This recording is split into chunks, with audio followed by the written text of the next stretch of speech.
Hello class 7th। आज हमारा topic है पर्यावरण के घटक, कंपोनेंट्स ऑफ एनवायरनमेंट। इससे पहले वाले पार्ट में हमने डिस्कस किया था व्हाट इज़ एनवायरनमेंट, पर्यावरण क्या है, एनवायरनमेंट हमें क्या क्या प्रोवाइड करता है और जो एनवायरनमेंट बना है वो किन चीज़ों का कॉम्बिनेशन है। तो आज हमारा टॉपिक है पर्यावरण के घटक। पर्यावरण के यहाँ पे 3 घटक हैं। पहला है प्राकृतिक, नेचुरल। दूसरा है आपका मानव निर्मित, ह्यूमन मेड। और तीसरा है आपका मानव, ह्यूमन। तो आज हम डिस्कस करेंगे प्राकृतिक एनवायरनमेंट के बारे में, नेचुरल एनवायरनमेंट के बारे में, प्राकृतिक पर्यावरण के बारे में। तो जो ये प्राकृतिक पर्यावरण है वो भी हमारा कुछ कंपोनेंट से मिलकर बना है, या यूँ कहें ये चारों जो इसके कंपोनेंट हैं इनसे मिलकर हमारा प्राकृतिक पर्यावरण बनता है। तो इसमें पहला कंपोनेंट है जल, जलमंडल, वाटर, हाइड्रोस्फीयर। सेकंड है आपका एयर, एटमॉस्फेयर, वायु, वायुमंडल। लैंड, लिथोस्फीयर, स्थल, स्थलमंडल। एंड फोर्थ है हमारा लिविंग थिंग्स, बायोस्फीयर, सजीव जैव मंडल। तो इन चारों जो कंपोनेंट हैं, या यूँ कहें इन चारों घटकों से मिलकर हमारा प्राकृतिक पर्यावरण बनता है, नेचुरल एनवायरनमेंट बनता है। तो सिंपली हम इसे ये कह सकते हैं कि भूमि, जल, वायु, पेड़ पौधे एवं जीव जंतु मिलकर क्या करते हैं, प्राकृतिक पर्यावरण बनाते हैं। या यूँ कहें land, water, air, plants and animals comprise the natural environment. तो ये तो था हमारा नेचुरल एनवायरनमेंट। अब तो समझ में आ गया होगा कि ये चारों कंपोनेंट मिलकर प्राकृतिक पर्यावरण बनाते हैं। अब बात करते हैं जलमंडल की। जल, जलमंडल। तो जल जैसे कि नाम से स्पष्ट है, जलमंडल किसे कहेंगे हम, किसे कहते हैं जलमंडल? जल के क्षेत्र को जलमंडल कहेंगे।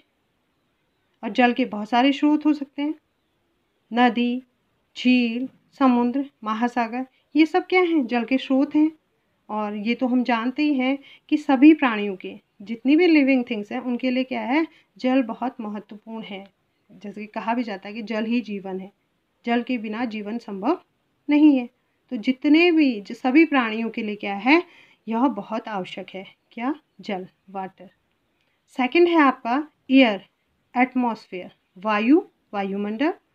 अब देखिए पृथ्वी के चारों ओर वायु की जो पतली परत होती है उसी को क्या कहा जाता है, वायुमंडल कहा जाता है। आपने देखा होगा पृथ्वी के चारों ओर वायु की पतली सी परत होती है, उसी को हम क्या कहते हैं, वायुमंडल कहते हैं। या यूं कहें the atmosphere is the thin layer of air that surrounds the earth. तो ये एटमॉस्फेयर है, एटमॉस्फेयर। और जो ये एयर है, जो वायुमंडल है, यही हमारी क्या करता है, सूर्य की झुलसाने वाली किरणों से और गर्मी से एवं हानिकारक किरणों से हमारी क्या करता है, रक्षा भी करता है। तो ये तो आपकी समझ में आ ही गया होगा कि वायुमंडल हमारे लिए कितना इम्पोर्टेंट है। अगला है आपका लैंड, स्थल मंडल। स्थल, भूमि, जिस भूमि में हम रह रहे हैं, स्थल मंडल।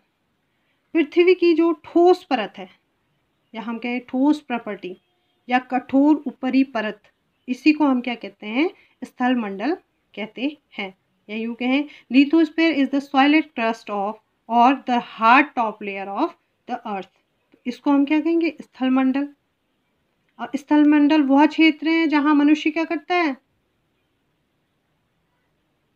पशुओं को चराने का काम मनुष्य के द्वारा किया जाता है, या वहाँ से हमें घास स्थल प्रदान होते हैं, या हम पशुओं को चराते हैं, या मानव की बस्ती के लिए भूमि देता है हमें स्थल मंडल। और हमें वन भी स्थल मंडल में ही मिलते हैं, हम कृषि भी स्थल मंडल में ही करते हैं। तो ये सब क्या है, ये सब जो हमें प्रदान किया जाता है किसके द्वारा किया जाता है, प्राकृतिक पर्यावरण के द्वारा। तो ये उसी का कंपोनेंट है। इस तरीके से ये तीनों जो हैं बहुत ही इम्पोर्टेंट हैं। फोर्थ है हमारा लिविंग थिंग्स, बायोस्फीयर, सजीव जैव मंडल। फोर्थ है हमारा लिविंग थिंग्स, बायोस्फीयर, सजीव जैव मंडल।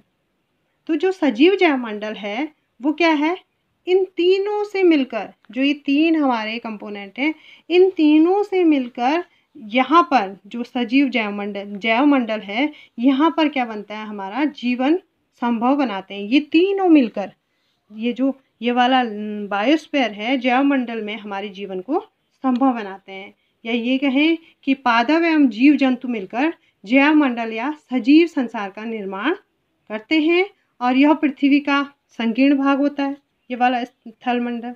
और यहाँ पर क्या होता है, ये तीनों चीज़ें, ये तीनों कंपोनेंट मिलकर, जो ये 3 कंपोनेंट हैं, ये 3 घटक, जहाँ क्या होता है, स्थल कहाँ पर, जैव मंडल में, जल मंडल, वायुमंडल और स्थल मंडल, ये तीनों मिलकर क्या करते हैं, हमारे जीवन को संभव बनाते हैं। तो ये तो था हमारा लिविंग थिंग्स, बायोस्फीयर, सजीव जैव मंडल। तो अब आपको समझ में आ गया होगा। प्राकृतिक पर्यावरण के अंदर 4 घटक हैं और ये 4 घटक बहुत इम्पोर्टेंट हैं। ये चारों मिलकर प्राकृतिक पर्यावरण को बनाते हैं। और ये जो 4th पॉइंट है, ये तीनों घटक इसके क्या करते हैं, मिलकर यहाँ पर हमारे जीवन को संभव बनाते हैं।